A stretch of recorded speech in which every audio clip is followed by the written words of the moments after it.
तो चलिए गहरवाल अब शुरू करते हैं। गहरवाल संस्थापक का नाम क्या था?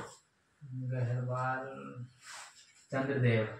हाँ, चंद्रदेव गहरवाल संस्थापक था। और कोई भी साम्राज्य शुरुआत में जब एस्टेब्लिश होता है तो उसको एक्सपेंशन करने में, विस्तार करने में समय लगता है। लेकिन गहरवाल जो गहरवाल शासक है वो शुरुआती जो चंद्रदेव था एक्सपेंशन पर ध्यान दिया।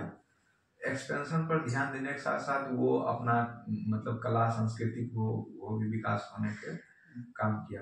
इसमें कई सारे शासक है, लेकिन अपने एग्जाम के व्यू से बहुत ज्यादा इम्पोर्टेंट शासक दिखाई नहीं देता। गोविंद नाम का एक शासक है, उसके बाद मदन पाल नाम का शासक है। तो इतना अगर फैक्ट बचे तो ठीक है, नहीं तो ये याद रखना कि इसके गहरवाल का जो संस्थापक था चंद्रदेव था। और इसके जो एक महत्वपूर्ण शासक था जयचंद्र था। हाँ। और जयचंद्र को किस लिए याद किया जाता है?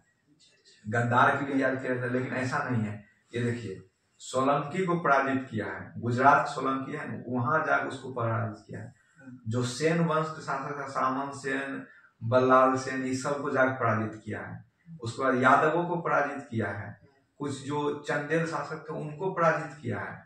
तो इसके पास भी युद्ध कला ठीक ठाक था।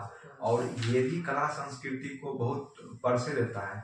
यूपीएससी पूछा है कि खंड खाट्य और नैषद चरित्र किसके द्वारा लिखा गया है? जयचंद नहीं, श्री हर्ष के द्वारा लिखा गया है। और श्री हर्ष जो है जयचंद का दरबारी था।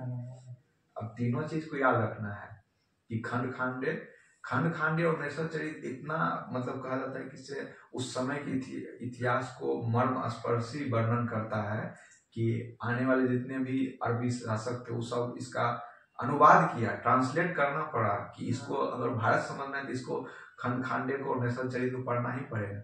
इसलिए यूपीएससी भी सोचा कि इस सब को पूछ ही लेते हैं। पूछ लिया कि नैषद चरित्र और खंड खांडे किसके द्वारा लिखा गया, तो एग्जाम में खंड खांडे तो श्री हरि द्वारा लिखा गया है और जयचंद द्वारा।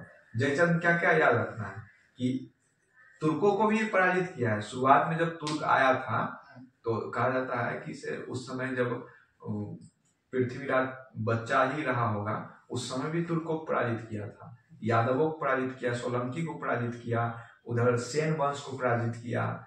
और लास्ट में जाके बुढ़ापा में थोड़ा बुद्धि शक्ति आ गया तो आक्रांता को साथ दे दिया, विदेशी आक्रांता को साथ दिया।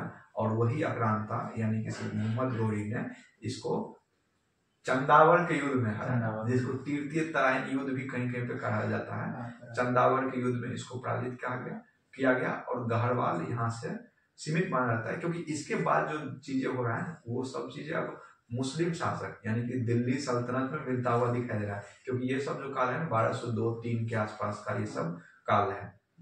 एक बार देख लीजिए जयचंद के बारे में।